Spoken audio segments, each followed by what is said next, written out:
자, 슬슬 준비가 다 돼가는데 이제 준비되는 대로 오늘 소식들 다뤄보도록 할 겁니다. 약간 마무리 준비하면서 제가 이제 말로 오프닝으로 좀 간단히 설명드릴게요. 여러분들께 오늘 설명드릴 내용은 한 달 정도 됐습니다. 2019년 5월에 이 스위프트 관련된 모임을 할 때 여러분들이 굉장히 사랑에 맞지 않는 우리 보아라고도 장난스럽게 부르기도 하는 그 뱅크 오브 아메리카 메릴 린치, 뭐 제가 주식은 안 해서 모르겠지만 호야님 설명으로는 이제 주식하는 분들한테는 멸치라는 명칭으로 굉장히 알려져 있다고 하더라고요. 그 멸치께서 스위프트 관련된 모임 때 본인들이 한 대충 20장 정도 되는 PPT로 발표를 한 게 있어요. 본인들 어떤 거를 하고 있는지 발표한 게 있는데 그 안에 이제 리프사 관련된 내용이 있습니다.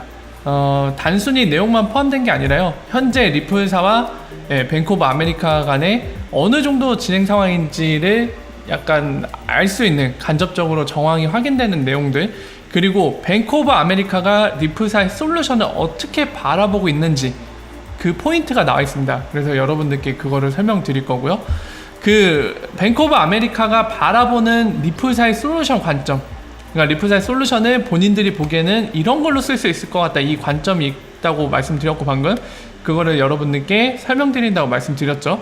그 관점에 묻어나오는 게 바로 오늘날에 리브라가 굉장히 견제를 받고 있잖아요. 근데 왜 도대체 XRP는 브릿지 커런시라는 목표를 내세우긴 했지만 얘 역시도 보편적 수용성을 갖게 되는 그 상황이 발생하면 어떻게 보면 리브라처럼 될 수도 있는 가능성이 아예 없는 건 아닙니다. 아무래도 보편적 수용성을 갖고 법정화폐만큼 교환가치로서 활용이 될 수 있는 수준까지 이르른다면 얼마든지 리브라처럼 글로벌 커런시로서 자리 잡을 수 있거든요. 그럼에도 왜 불구하고 미국이, 저도 알 수 있는 거를 미국에 있는 금융가에 있는 그 천재들이 모를 리가 없죠. 왜 그럼에도 불구하고 왜 리브라처럼 견제를 안 들어가느냐, 바로 뱅크 오브 아메리카의 그 뷰, 그 관점에 보면은 그게 납득할 만한 이유가 있습니다. 그래서 그 부분까지도 좀 이해하시는 데 도움이 될 겁니다. 더불어서 이제 그 안에 설명을 드리다 보면 디테일적으로 왜 미국이 이거를 허용하고 있는지에 대해서 좀 더 알 수 있는 단서들까지 설명이 될 거예요. 그래서 그런 부분들까지 말씀을 드릴 거고요. 그리고 이어서 이제 브라질 같은 경우는 제가 여러분들께 많이 말씀드렸지만 리프사에서 오피셜로 공식 사이트에 내건 건 아니지만 컨퍼런스 같은 데서 데이비드 슈왈츠, 바로 우리가 사랑에 맞지 않는 스낵맨, 그리고 브래드 갈링하우스가 이렇게 얘기하는 것들, 그리고 최근에 브라질 오피스 구간이 설립된 거, 여러 가지 이런 것들 정황을 통해 이제 브라질 엑스라피드로 추가될 것이라는 거는 어떻게 보면 공공연한 비밀 수준인데요. 그거 말고도 최근에 엑스라피드 구간으로 추가될 나라가 어느 정도 좀 가시화됐습니다. 이 나라는 작년에 제가 10월쯤 수요일 때쯤에 그 이후에 사마 쪽에서 그 뭐죠? 말자리니? 사마의 고위 임직원, 그 사람이 이제 인터뷰한 기사를 통해서 이 나라들이 아마 될 것이라고 말씀드렸는데 그 나라가 어느 정도 가시화된 정황이 있어서 그것까지 오늘 설명을 드릴 겁니다. 자, 그래서 오늘 내용은 그렇게 진행이 될 거고요. 인트로로 쓰려고 하나 만들었는데요. 그냥 제가 끄적끄적 한번 왔다 갔다 하는 그 시간 가운데 만든 게 있습니다. 자, 바로 시작하도록 하겠습니다. 첫 번째 순서는 우리 보아에 관련된 건데요. 지금 보시는 것처럼 큰 화면으로 볼게요. 큰 화면으로 보면 여러분들 채팅을 못 보는구나. 그냥 작은 화면, 아니다, 큰 화면으로 볼게요. 워라 어서오세요 여러분들. 여러분들 잠시 제가 이거 전체 화면 확대를 할 거라 여러분들 채팅을 못 보게 됩니다. 그 점 양해를 부탁드리고 시작하도록 하겠습니다. 자, 여러분들이 사랑에 맞지 않는, 진짜 너무너무 사랑하는, 관심 있는 그런 바로 은행 뱅크 오브 아메리카, 오늘의 주인공, 오늘의 주인공입니다. 뭐가 갑자기 떠갖고 여기 보아라고 딱 적혀있죠. 우리 보아 멸치, 주식하는 분들한테는 멸치라는 게 더 익숙하대요. 자, 이 친구들이 바로 스위프트 관련된 모임, 여기 나와있죠. 스위프트 라크 2019라고 나와있죠. 이 모임 때 본인들이 GTS 이노베이션이라는 이제 본인들의 약간 중장기 프로젝트에 가까워요. 프로젝트에 가깝고 굳이 우리나라 말로 막 번역을 하면은 금융기관들이 뭐 은행이라던가 특히 은행들이 그런데요. 뭐 차세대 금융 시스템 해갖고 뭔가 약간 중기 또는 장기적으로 뭔가 본인들의 시스템도 뜯어고치고 약간 변화를 주는 것들을 많이 하는데요. 그런 것과 비슷하다고 보시면 됩니다. 그래서 이름 네이밍이 붙은 게 GTS입니다. 여기 뒤에 이노베이션 혁신이라고 붙어있죠. 이것과 관련돼서 이 발표를 했는데 이 내용 안에 아까 말씀드린 대로 리플사와의 그런 진행 상황에 대해서 좀 간접적으로 알 수 있는 내용들이 담겨 있습니다. 굉장히 궁금하실 텐데 바로 보러 갈게요. 보시면은 서론부터 나옵니다. 이제 오늘날까지 이르기까지의 이런 역사적인 흐름, 뭐 스마트폰 등장, 인터넷 등장, 이제 모바일 등장 이런 것들 막 연대 순으로 나열을 해요. 그리고 아래에는 이런 시대적인 변화 속에 기술들 탄생한 거죠. 그런 기술들이 탄생해서 뭐 크레딧 카드 생겼다, ATM기 생겼다, 뭐 일렉트로닉 트레이딩 생겼다, 디지털 뱅킹이 생겼다. 본인들 금융기관에 맞춰서 어떤 일들이 연대기로 표기를 해놓습니다. 그리고 이제 앞으로 새롭게 등장할 거 여기 퀀텀 컴퓨팅 나와있죠? 양자 컴퓨터, 로보틱스, 이제 로봇들 나오고 이런 것까지 언급이 되어 있습니다. 그래서 얘네가 얘기한 거는 이런 혁신들을 받아들이겠다는 얘기입니다. 간단히 얘기하면. 그래서 서론으로 저런 걸 이제 꺼내서 진행을 한 거예요. 그래서 보시면은 여러 가지 분야로 이렇게 나눠서 표기를 해놨습니다.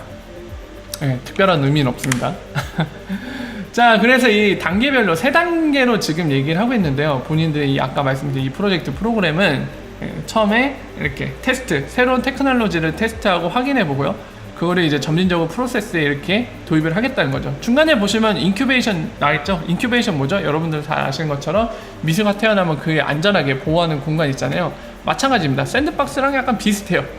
그런 안전한 공간에서 테스트해보고 테스트 거쳐서 프로토타입으로 실사용하기 전에 이제 프로토타입으로 시제품으로 만드는 거죠. 그리고 나서 커머셜라이즈 이런 단계를 거쳐서 이제 고객들의 문제를 풀어주겠다. 보통 일반적으로 하는 얘기들이죠. 기업들이. 특별한 건 없습니다. 그래서 보시면은 이 GTS 이노베이션 프로그램에서 2019년에 우리는 어떤 영역에 포커스를 둘 건지가 여기 나와 있습니다. 여기에 한번 잘 보세요. 블록체인에 포커스를 맞추겠다고 되어 있습니다. 그죠? 블록체인에 포커스를 맞춘다는 거, 그리고 크로스보더 케이퍼빌리티 여기 나와 있죠. 인테그레이션, 통합 이런 얘기들이 나와 있습니다. 잘 기억을 해두세요. 지금 2019년에 포커스를 맞추는 거에 블록체인 역시도 껴있다는 거를 기억하고 넘어가시면 될 것 같습니다. 아이고 ESC 누르면 그냥 닫히네. 자, 그래서 첫 번째는 이제 활용하는 거, 뭘 활용하겠냐, VOC라고 부르는 거 활용한다고 하는데요. 이거는 뭐 특별할 거 없어요. 보이스 오브 커스터머라고 고객의 목소리, 직역하면 그건데 사실 고객들의 피드백을 활용해서 반영하겠다는 겁니다. 고객들이 어떤 불편사항이라던가 개선 제한 등 이런 것들 얘기하면은 이런 것들을 잘 모델링해서 수집해서 정확하게 본인들이 어떤 거를 할 수 있고 어떻게 해야 고객들이 더 나아진 익스피리언스, 경험들을 제공할 수 있는지 이런 것들을 분석을 해서 적용하겠다는 얘기예요. 근데 그걸 열심히 디테일하게 풀어서 얘기한 겁니다. 사실 저희한테 크게 상관은 없어요. 그래서 빠르게 넘어가겠습니다. 제가 사실 이 뱅크 오브 아메리카가 발표한 이 GTS 이노베이션을 전부 다 여러분들한테 설명드리고 브리핑하려고 보는 건 아니기 때문에 이런 앞부분 내용을 개략적으로 넘어갈게요. 그래서 이 친구들도 오픈 뱅킹을 하겠다고 API를 제공하겠다고 합니다. 제3자들한테 본인들 뱅크 오브 아메리카의 금융 시스템에 액세스할 수 있도록 접근할 수 있도록 API를 제공해서 오픈 뱅킹을 지원하겠다는 거죠. 좋아요. 열심히 하세요. 자, 그래서 보면은 API 게이트, 그러니까 API를 제공하겠다고 하는데 그 수단으로, 방법으로 API 게이트를 만들겠다. 예를 드는 거죠. 여러분들 잘 보셔야 될 게 아마 기업에서 기획문서를 작성하신 분들은 잘 아실 겁니다. 보통 어떤 프로젝트가 진행이 되면은 왜 이 프로젝트가 필요한지 현안 분석을 하죠. 지금 우리 회사가 어떤 상황에 처해 있고 어떤 문제점이 있는지 분석을 하고 거기에 대한 뭐라 해야 될까요? 방안을 제시를 하죠. 그래서 그 방안, 어떤 거 이 문제점을 해결하기 위해서 해야 된다. 이게 나오면은 어떤 프로젝트를 시작하는 거죠, 사업을. 그죠? 시작을 하는데 이 사업을 어떻게 구현할 것인지, 요구사항은 뭔지 이런 것들이 다 나오면은 최종 뒤에 나오는 게 뭐죠, 보통? 기대효과. 그리고 향후 계획, 이거를 더 어떻게 개선해 나가거나 뭐 어떻게 할지, 향후에 뭐 추가적인 거를 할지 아니면 다른 것과 연계를 시켜서 뭘 더 개선할지 뭐 이런 것들, 향후 계획들. 그리고 방금 얘기했던 기대효과, 기대효과 여기 나와 있죠. 포텐셜 베네핏. 이거를 진행함으로써 우리가 어떤 걸 기대할 수 있는지, 이 부분, 이거를 이 프레임워크를 설명하는 이유는 이따가 저희가 리프사 솔루션 관련된 거 언급이 됐을 때 이 부분을 봐야 되기 때문에 프레임워크를 설명드린 거예요. 이런 흐름과 이런 구조로 보통 기획 문서가 작성되고, 지금 보시는 여러분들의 화면에 나와 있는 뱅크 오브 아메리카 만든 문서도 역시 그런 틀로 잡혀 있습니다. 그 틀을 기억하시고 보셔야 돼요. 자, 틀 때문에 설명을 드린 거고 이제 넘어갈게요. 이제 본격적으로 갑니다. 우리 리프사 언급한 거 찾으러 갑니다. 틀까지 이해하셨으면 이제 보면 돼요. 뭐 이제 뭐 AI 쓴다고 하고 여러 가지 뭐 나오죠. 그래서 인텔리전트 뭐 리시버블이라고 나와 있고. 자, 좋습니다. 그래서 아까 여러분들, 자, 지금 나왔어요. 블록체인 등장했어요. 딱 봐도 우리가 좋아하는 이 단어 하나 보이죠? 마크랑 트레이드 마크, 리플이라는 마크가 보이죠? 우리가 좋아하는 마크. 정말 이거 글씨 포인트 1로 적혀 있어도 여러분들 매지가이처럼 잘 찾으실 수 있을 정도로 굉장히 익숙하고도 친근한, 보고 싶은 그 단어죠. 자, 이 단어가 출현했는데 여러분들 기억하세요. 블록체인 어떻게 한다고 했죠? 저 친구들이 어떻게 한다고 했죠? 2019년에 포커스를 맞추는 그 분야 중에 하나라고 블록체인 언급을 했습니다.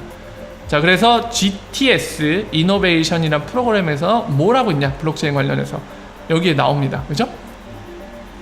보세요. 얘네는 지금 보면은 은행들과 POC를 통해서 글로벌 코퍼레이트, 그러니까 글로벌 기업들, 그리고 탑티어 테크놀로지 프로바이더, 최상 단계의 기술을 제공하는 프로바이더들, 그리고 여기 비오프 AMM은 블록체인을 어떻게 평가한다? 이거는 포텐셜이 있다. 커머셜라이제이션, 상업화되는 데 있어서 이제 포텐셜이 있다라고 평가를 한다는 거죠. 이거 역시도 이렇게 약간 뭐라 해야 될까, 포괄적으로 적었지만 이거는 뱅크 오브 아메리카의 생각이기도 하죠. 그러니까 이런 걸 적었겠죠. 자, 여기서 보시면은 참여자가 적혀 있습니다. R3, R3에 대해서 참여하고 있다는 거죠. 그리고 리플에도 참여하고 있는데, 중요한 거는 지난번에 스탠다드, SC뱅크, 스탠다드, 차터드 제가 지적을 받아서 그냥 차터드라고 읽을게요. 저 오리지널 발음은 제가 못 읽겠어요. 약간 간질맛 나요. 차르르 뭐 이렇게 읽어야 되는데 이거 너무 간질맛 나요. 한국인이 그렇게 읽으면 이상해. 그래서 그냥 정직하게 읽을게요. 차터드. 발음 때문에 불편해하지 마세요. 제가 양해를 부탁드립니다. 오리지널 발음은 아니에요. 저 원어민이 아니기 때문에. 자, 그래서 그것과 똑같은 게 뭐냐면, 이 친구들은 보통 우리가 RNAB라고 부르는 명칭이 있습니다. 여러분들한테 굉장히 생소한 이름일 텐데요. 요거예요. 요거의 약자입니다. 그냥 뭐냐면 리플렛 어드비저리 보드의 약자를 RNAB라고 표기를 합니다. 이 보드 멤버들끼리는. 별거 없죠. 이것만 놓고 보면 뭔가 와, 이거 되게 어려운 용어 같은데 아닙니다. 쉽게 생각해서 리플렛 보드 멤버라고 보시면 돼요. 위원회라고 보시면 돼요. 역시나 뱅크 오브 아메리카도 그 명단 총 7개가 있는데 그 중에 명단에 올라가 있습니다. 참고로 뭐 산탄데르도 있고 아까 얘기한 스탠다드 차터드 은행도 있고요. 미시비시 뱅크 은행, 일본의 그런 은행, 뭐 호주의 웨스트팩 은행도 있고, 나머지 뭐더라? 기억이 안 나네요. 어쨌든 이런 7개의 은행이 자리 잡고 있습니다. 그래서 얘네 역시도 그거를 강점으로 내세우고 있어요. 아무래도 이제 어쩌면이 아니라 이제 가능성 높게 요즘 평가되고 있죠. 스위프트라는 페이먼트 네트워크를 대체할 수 있는 차세대 네트워크로도 평가를 받고 있는 만큼 본인들이 여기에서 이 리플렛이라는 네트워크의 룰을 정하는 보드 멤버 역할을 하고 있죠. 그렇기 때문에 본인들이 그런 면에서 굉장히 유리한 고지를 점하고 있다는 걸 좀 강조를 하고 있습니다. 리플이라는 블록체인에 참여하면서요. 그러면서 이것들을 통해서 이런 것들을 하고 있다고 나오는데, 여러분들한테 좀 설명을 간단히 드릴 거는 이것만 설명을 드리겠네요. Letters of Credit이라고 적혔는데 이거 보통 신용장이라고 부르는 거거든요. 이것도 나중에 설명을 드려야 되는데, 이건 보통 이제 무역 수출업할 때 쓰는 겁니다. 일종의 뭐라고 해야 될까요? 그 대금 이행 보증서라고 보시면 돼요. 그래서 이거 조만간 한번 설명을 드릴게요. 중요한 개념이기도 합니다. 왜냐면 리플렛이랑 관련이 있어요. 왜 얘네를 도입하려고 하는지 이유가 요거에 관련된 그것도 있습니다. 예. 일단은 이행이란 말이 들어간 것 자체부터 약간 뭔가 느낌이 꺼림직하지 않으십니까? 약간 크레딧이에요. 신용으로, 저희 말 그대로 신용장이라고 적혀있잖아요. 신용을 담보로 합니다. 예. 그렇기 때문에 한쪽이 무너지는 순간 연쇄 도미노처럼 드드드드드 무너지는 그런 구조를 가질 수 있는 방법이거든요. 예. 리플렛을 쓰는 이유, 예. 리얼타임 세틀먼트를 원하는 이유 중에 이런 것들로 포함이 되어 있습니다. 국경을 넘어가는데 각 나라의 법이 다르고, 예. 각 나라에서 이 쓰는 법정화폐가 다른 문제까지도 겸하기 때문에 환전이 되게 어렵거든요. 예, 각 나라마다 법도 다르고. 그러니까 이런 두 가지 이유 때문에 신용장이라는 걸 써요. 무역 대금을 처리할 때 금액도 어마어마하게 크고요. 그런데 이제 리플렛을 통해서 해결할 수 있는 게 간단히만 지금 말씀드리고 나중에 자세히 말씀드릴게요. 이걸 설명드려야 뱅크 오브 아메리카가 왜 지금 요런 블록체인을 통해서 이런 걸 실험하고 있는지가 설명이 되기 때문에 설명을 드리는 겁니다. 좀 어려우실 수도 있지만 지금 간략하게 핵심만 말씀드리는 것만 이해하시고 나중에 디테일한 거 따로 설명해 드릴게요. 왜 그러냐면은 방금 얘기했듯이 두 가지 이유 때문에 신용장을 쓴다고 했죠. 각 나라마다 법이 다릅니다. 그리고 법정화폐를 교환을 할 때, 수합을 할 때 비율이 발생한 건 여러분들도 익히 잘 알고 계시죠. 오늘 제가 처음 얘기한 거는 각 나라 법이 다르기 때문에 신용장을 쓴다. 이거를 추가로 오늘 처음으로 말씀드린 거죠. 어쨌든 이 두 가지 이유 때문에 리플렛이 활용도가 높아지는 겁니다. 왜죠? 크로스보더 페이먼트 할 때 법정화폐 교환하는 건 왜 효율적으로 이게 가능한지 여러분들 이미 알고 계십니다. 그러면 왜 이게 각 나라 법이 다른 문제에 있어서도 이게 유효해지느냐? 이게 궁금하시겠죠? 방금 얘기한 것처럼 리플렛에 누가 있다고요? 보드 멤버, 여러 7개의 보드 멤버가 참여하잖아요. 같이 룰을 합의를 봅니다. 각 나라에 통용될 수 있도록.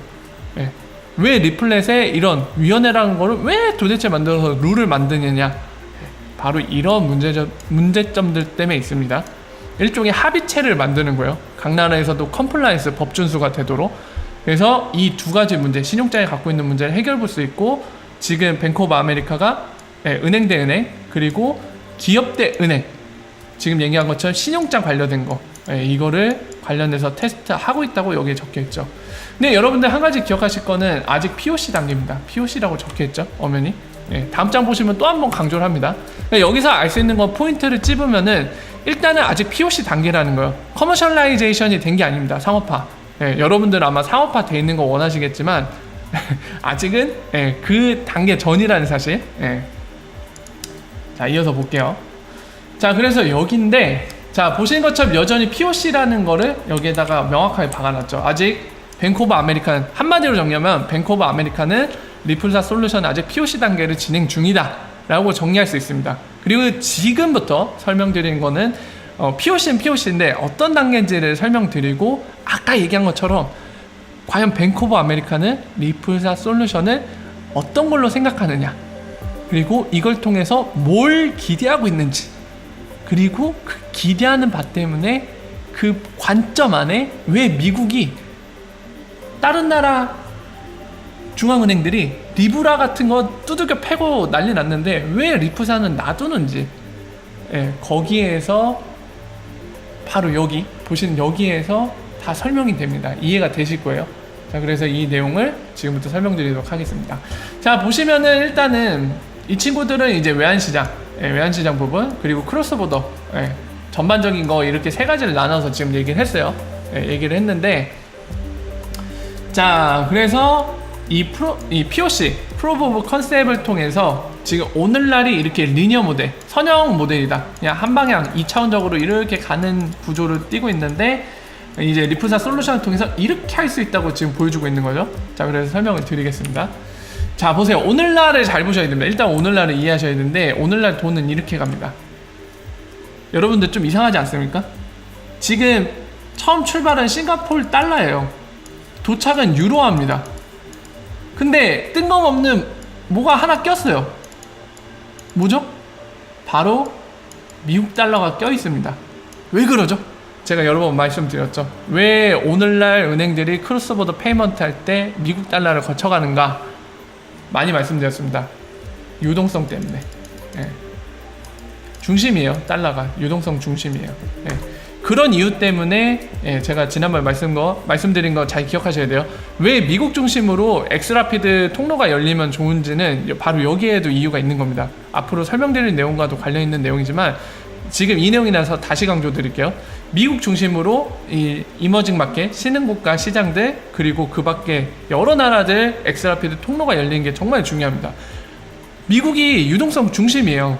그러니까 어차피 XRP는 브릿지 커런시로 탄생했기 때문에, 그리고 어제는 아니고 최근 방송에서도 계속 말씀드렸다시피 유동성 없이는 아무것도 시작 못합니다.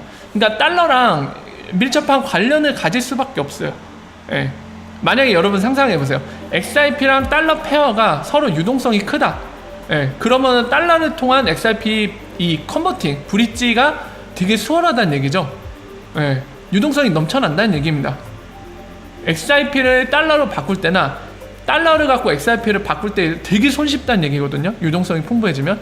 예, 그 점을 기억하셔야 돼요. 자, 이어서 설명을 드릴게요.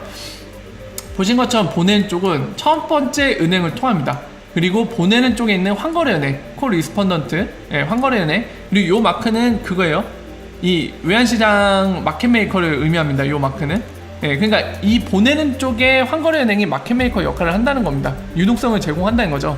그래서 여기로 넘어가서 받는 쪽에 환거래은행 거치고, 여기 이제 받는 쪽, 이 수취자가 계좌를 갖고 있는 은행으로 도착합니다. 근데 여러분들 이 보셔야 돼요.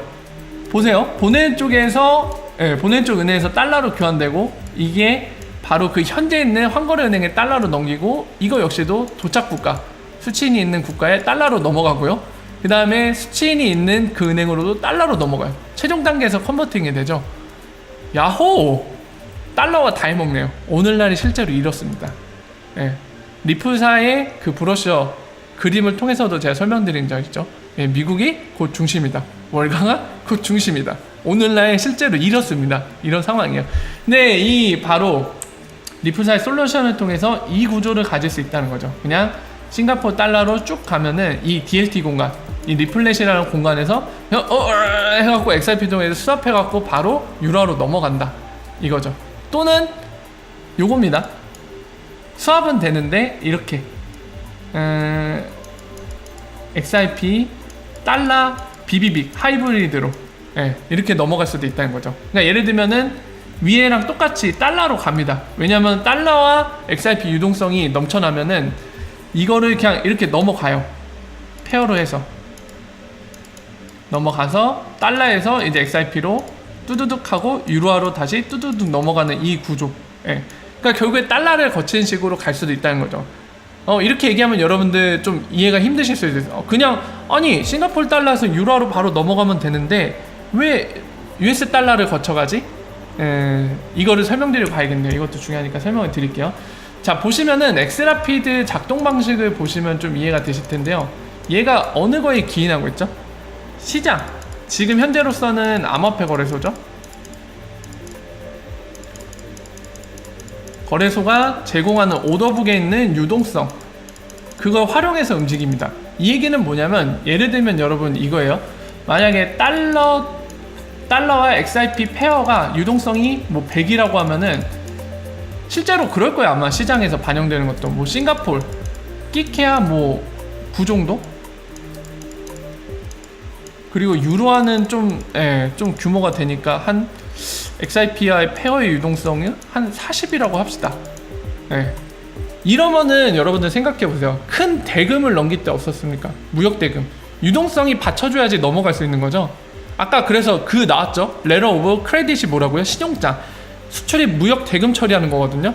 규모가 큽니다. 막 몇 천억이 될 수도 있고, 심지어 글로벌 기업 같은 경우는 조 단위로 갈 수도 있는 금액이에요.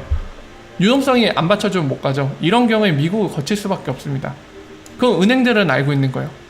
그러니까 엑스라피드 자체가 시장에서 제공하는 유동성을 바탕으로 XRP가 이 브릿지를 잡는 거기 때문에, 만약에 이 싱가포르 달러에서 유로화로 직접 가고 싶어도 이 양쪽 간에 처리하려는 금액의 유동성이 받쳐주질 않으면은 중간에 하나 거쳐야 돼요. 결국에 누구? 제일 풍부한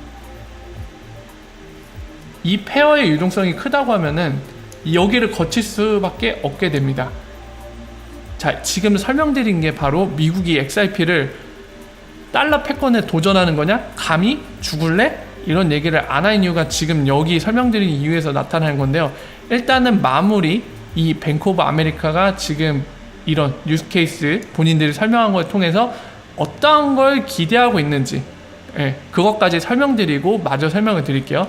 자, 이런 방식으로 전환이 될 건데 지금 보시면 4가지를 기대하고 있습니다. 여기 1번, 2번, 3번, 4번. 3번을 주목하세요. 요거 일단 1번부터 볼게요. 자, 그러면은 코 리스펀던트 뱅킹 모델이, 예, 단순화된다. 복잡하지 않고 단순화된다는 거죠. 왜 그러죠? 예, 여기 블록체인 리플레터크라는 것을 통해서 약간 추상화된, 예, 우리가 좋아하는 XRP 풀, 그렇게도 표현할 수 있는, 거기로 하나로 통합이 되는 거죠. 정말 단순화됩니다. 그만큼 효율적이 되는 거죠. 그래서 첫 번째 이유.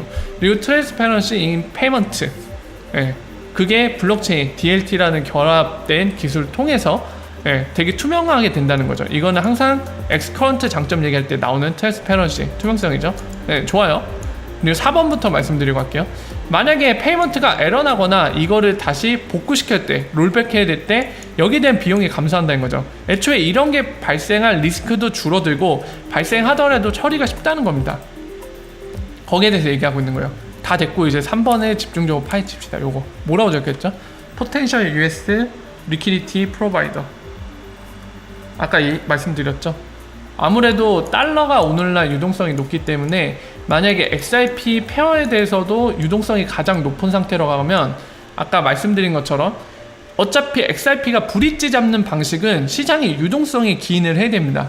그래서 다시 말씀드리지만 싱가포르에서 유로화로 무역 대금이 1조 단위가 넘어가려고 한다고 했을 때 만약에 이렇게 직방으로 가는 XRP 시장 유동성, 이 싱가포르 달러와 유로화 이렇게 컨버팅하는 마켓메이커의 유동성이 이거에 턱없이 못 미치면은 이 교환, 이 브릿지 자체는 불가능해요.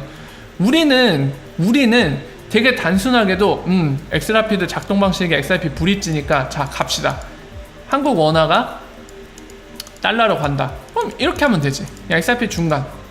자, 만약에 브라질 법정 앞에 한국 원화로 온다. XRP 중간에 브릿지. 오케이. 끝. 이렇게 생각하기 쉬운데 이게 이론적으로 이상적일 땐 항상 이렇게 한 방에 갈 수 있는 거예요. 하지만 이게 안 되면은 어떻게 되죠? 그 이유는 뭐죠? 유동성이 받쳐주질 않으면은 그 거대한 금액을 처리할 수 없습니다. 그래서 실제로 이건 정말 이론적으로 이상적일 때 한 방에 가는 거고 만약에 실제로 넘어왔을 때는 이런 식이 된다는 거죠. 무역대금 같이 어마어마한 거 외환시장에서 처리되는 이 어마어마한 금액들, 예. 미국 달러가 오늘날의 유동성이 제일 풍부한데 XRP 쌍 역시 여기에 대해서도 유동성이 제일 높으면은 중간에 XRP 이 달러 쌍을 거칠 수밖에 없다는 겁니다. 자, 그래서 여기서 나오는 거예요. XRP가 많이 활용될수록, 브릿지로 많이 활용될수록 달러의 유동성도 더 커집니다. 같이 동반 상승해요. 그죠? 동반 상승할 수밖에 없어요. 달러를 완전 밀쳐내는 구조를 가져가기 힘듭니다. 현실적으로.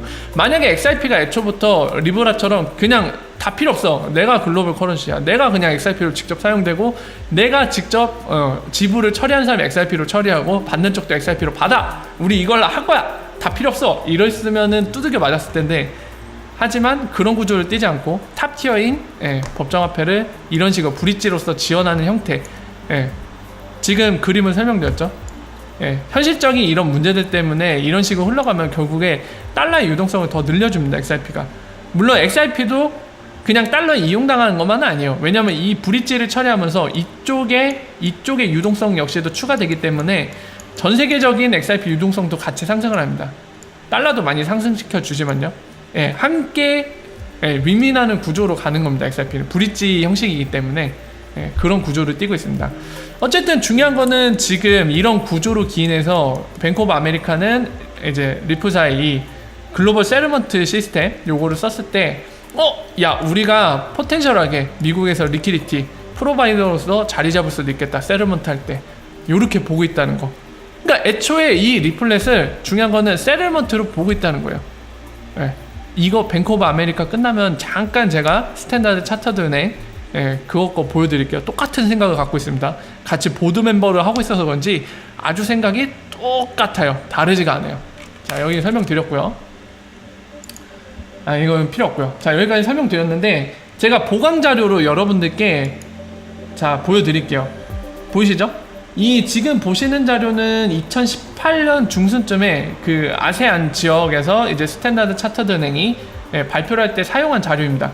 여기에도 되게 극명하게 드러나요. 이들이 자꾸 막 얘기를 하다 보면, 저희들끼리도 얘기하다 보면 리플렛은 페이먼트 네트워크, 엑스커런트는 페이먼트, 자꾸 이러니까 약간 못이 바뀌잖아요. 근데 제가 몇 번 말씀드렸죠. 초기 단계는 리플렛이 이제 컨버전스가 일어나지 않아서 페이먼트 네트워크로 자리 잡은 상태이긴 하나, 앞으로 차후에 그런 것들 결합시켜서 리플렛 안에서 모든 거를 해결해 볼 수 있는 걸로 만드는 게 리플렛의 목적이라고 말씀드렸죠. 예. 역시나 그런 거를 보드 멤버니까 잘 알고 있겠죠. 그러니까 지금 보신 것처럼 스탠다드 차터드 은행 역시도 보시면은 보세요. 이 페이먼트 네트워크로 뭐 스위프트나 본인들, 스트레이트, 뱅크 뭐 해갖고 본인들 솔루션 막 이런 거 막 달아놨어요. 저희한테 중요하지 않아요. 그래서 페이먼트 프로세싱을 한다. 하지만 세르먼트 게이트로 뭐를 놨죠? 여기 보이시죠? 리플렛 나왔죠? 세르먼트로 보고 있는 거예요, 애초에. 세르먼트로. 이거는 오토 클리어링 하우스로, 이거는 미국의 연방준비은행이라고 있어요. 12개 정도 나눠져 있는 거. 그 중에 샌프란시스코인가요? 거기서 처음으로 시작했는데 오토메이틱 클리어링 하우스예요. 청산하는 건데, 이거는 여러분들 오늘날에는 각 국가에 다 있습니다. 웬만한 국가는 다 돼 있어요. 금융이 잘 돼 있는데. 그래서 그거라는 거 알아두시고, RTGS는 아시죠? 글로벌 리얼타임 그로스 세르먼트로 웬만한 국가 중앙은행들 다 갖고 있습니다. 그거고요. 그리고 모바일 월렛 이런 것도 나와 있고, 이렇게 나와 있는데 그 중에 하나로 이제 리플렛을 세르먼트 게이트웨이로 쓰겠다. 이 관점이 명확하게 나와 있다는 사실. 그리고 그것뿐만이 아니라 여러분들 기억하셔야 될 게, 이 친구들 어디 있어?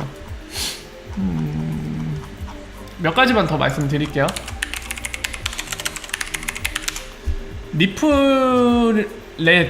리플사 또는 리플렛이 어떠한 관점을 받고 있는지를 좀 말씀을 드릴게요. 그냥 시중은행들이 어떠한 관점으로 쳐다보고 있는지를 좀 말씀드리는 게 여러분한테 도움이 되기 때문에 그거를 말씀을 드리겠습니다. 뚜두두둑 내려와 오세요. 여기 나와있죠, 리플렛. 아까 말씀드린 대로 2018년 중순쯤 5월인데 보세요, 여기입니다. 아까 설명드린 거 나와있죠. RNAB 뭐라고요? 리플렛 어드비저리 보드. 역시 스탠다드 차터드 은행 역시도 보드 멤버라고 말씀드렸죠. 그러니까 여기도 그 얘기 하고 있는 거예요. 본인이 보드 멤버니까 룰을 정하는 위원 입장이다. 그러니까 이 리플렛에 있어서 영향력을 발휘하는 입장이기 때문에 굉장히 리플렛 활성화되면 본인들 역시도 좋다는 겁니다. 그리고 리플사 투자한 건 여러분들 잘 알고 계신 내용이고요.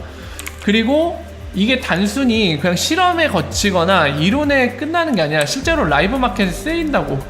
실제로 보시면 여기 나와있죠. 스탠다드 차터드 은행 싱가포르 지점이 이 인도에 있는 아식스뱅크, 이 리플렛 멤버죠. 역시 2017년부터 쓰고 있답니다. 리얼타임 크로스보더 페이먼트 서비스로. 얘네 완전 스텔스 모드예요. 막 뻥뻥뻥 떠들지는 않는데 2017년부터 되게 이른 시점부터 쓰고 있었어요. 얘네는. 그걸 기억을 하셔야 됩니다. 역시 보드 멤버답죠. 자, 그래서 이 친구들 보면요, 자, 이게 바로 시중은행들 관점이에요. 근데 제약상으로 여러분들 알아두실 게, 얘네는 리플렛 위원회 보드 멤버입니다. 그건 명확히 하셔야 돼요. 팔은 안으로 굽는다고 약간 그런 게 작용하는 게는 확실히 있을 거예요. 그 점을 좀 명확히 하시고 계속 보십시오. 자, 보시면 비교를 해놨습니다. 리플렛을 누구랑 비교한다? 스위프트 GPI. 이 두 가지는 스위프트 GPI도 달성할 수 있대요. 근데 이 세 가지는 안 된다는 거죠. 트랜스페런시랑 비저빌리티, 좀 가시성 있는 거, 투명성은 스위프트 GPI로도 달성은 가능하다. 현재는 안 돼요. 앞으로는 달성은 가능해요. 하지만 요 세 개는 아예 안 된다는 겁니다. 오로지 리플렛만 된다는 거. 이 서튼 그리고 리얼타임 안 된다는 거죠. 스위프트 GPI 제가 말씀드렸죠. 30분 빠르면 30분 내외로 절반 정도, 나머지 절반은 30분 넘어갑니다. 여전히 안 돼요. 그리고 에피션트, 이 부분도 중요한데 여러분들 이게 되게 중요해요. 이 CLS라는 거는 이거 일종의 결제 은행이라고 해갖고 매일 정해놓은 시간, 예를 들면 오후 2시에 서로 장부로만 기록해놨던 거를 오후 2시에 정리를 해서 서로 마이너스 플러스 시켜갖고 최종 정리된 거를 서로 돈을 넘겨줍니다. 그러면은 만약에 A가 B한테 $100 줄 게 있어요. 그리고 B가 반대로 이거 받는 거고, B가 반대로 $120 줄 게 있어요. A한테. A가 다시 $20 줄 게 있어요. B한테. 이런 상황일 때 여러분들 만약에 이런 식으로 정해놓은 시간에 한 방에 정리라면은 이게 뿌라 마이너스에서 그냥 0이잖아요. 서로 주고받을 게 없죠. 예. 근데 만약에 건 바이 건으로 처리한다고 보세요. 이때 처리할 때 수수료 되고, 이거 처리할 때 수수료 되고, 이거 처리할 때 수수료 되겠죠. 그러니까 이런 거를 좀 어느 정도 상쇄시켜 보자고 CLS라는 걸 만들어 갖고, 예, 장부 처리를 하다가 정해놓은 시간에 한 방에 정리하자, 이거를 했거든요. 예, 좀 비용을 절감해 보려고. 그리고 RTGS는 아까 말씀드린 대로 중앙은행이 갖고 있는 세르먼트 시스템입니다. 근데 보세요, 이 CLS나 RTGS, 중앙은행이 갖고 있는 리얼타임 그로스 세르먼트 시스템보다 더 리퀴디티 면에서 강하다는 겁니다. 더 훌륭하다는 거예요. 덜 걸린다는 거예요. 얼마나 높게 평가하고 있는 거죠? 리플렛을 굉장히 높게 평가하는 겁니다. 세르먼트 부분에서 이 시선을 갖고 있어요 지금. 그래서 여기서도 비교를 하죠. 네. 여기서도 비교를 합니다. 그래서 아래에 이제 한마디 요약을 적어 놓는데, 뱅크 오브 아메리카랑 똑같아요. 예전에 뱅크 오브 아메리카 언론에서 얘기한 거 제가 말씀드렸죠. 리플렛이 압도적으로 다 이긴다, 다 앞서는데 딱 하나만 부족해. 뭐죠? 여러분들은 잘 아시죠? 멤버 숫자 부족하다. 네트워크 효과를 일으키기에 멤버 수가 부족하다. 약점은 딱 하나. 여기서도 그 얘기를 합니다. GPI가 더 와이드하다. 와이드하게 더 많은 곳곳에 멤버를 갖고 있어 이제 도달 범위가 높다는 거죠. 예. 하지만 그럼에도 불구하고 본인들이 리플렛의 위원회 멤버이기 때문에, 예, 양쪽 다 포지션상 유리한 면이 있다, 이런 얘기들을 하는 겁니다. 자, 그래서 이것까지 해서 이제 뱅크 오브 아메리카 건을 설명을 드렸어요. 여러분들 정리를 한마디로 하면은 현재 리플사와 뱅크 오브 아메리카의 진행 상황 POC 단계다. POC 단계고, 두 번째, 지금 뱅크 오브 아메리카는 GTS 이노베이션이라는 프로그램을 돌리고 있는데, 가동 중인데 2019년에 포커스로 자리 잡은 것 중에 블록체인이 존재한다. 그리고 그 블록체인의 리플사 솔루션으로 지금 말씀드린 것처럼 무역대금 신용장 관련된 그 실험 엑스페리먼트를 계속 하고 있는데, 그것과 관련해서 뱅크 오브 아메리카의 관점은 이런 무역대금, 굉장히 큰 무역대금 처리할 때 오늘날에 달러를 통해서 굉장히 삥삥삥 돌아가서 시간도 오래 걸리고 비용도 많이 드는데, 리플사의 솔루션을 통해서 이제 세르먼트를 효율적으로 처리를 할 수 있고, 이 강점을 활용해서 본인들이 미국 내에서 리퀴디티 프로바이더로 자리 잡을 수 있는 포텐셜이 있다라고 평가를 하고 있습니다. 예. 어떻게 생각하십니까? 미래는 모르지만 지금 POC 단계긴 하지만 현재 본인들이 주장한 것처럼 리플렛에서 위원회 멤버라는 걸 강점으로 내세우고 있고, 그리고 실제적으로 테스트를 이 무역대금 관련된 거 처리하는 거에 실제적으로 하고 있고, 본인들이 GTS 이노베이션 관련해서 블록체인 올해 중점적으로 진행하고 있는 분야 중에 하나입니다. 그리고 아까 보셨지만 GTS 이노베이션의 그 다음 단계는 뭐였죠? 그런 식으로 POC 끝나면은 프로토타입을 만들어내고 그걸로 이제 시제품으로 좀 써보다가 커머셜라이제이션 단계로 넘어간다고 일정이 잡혀있죠.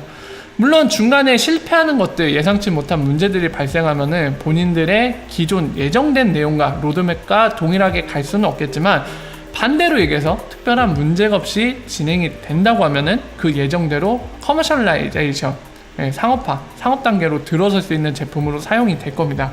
지금 뱅크 오브 아메리카 관련된 거는 방금 요약드린 설명들처럼 현재 상황은 이렇고, 앞으로 특별한 문제 없이 진행이 된다면 그런 단계로 넘어갈 수 있다는 거, 그거를 설명드리고 이 뱅크 오브 아메리카 관련된 거는 정리를 드릴 수 있을 것 같습니다.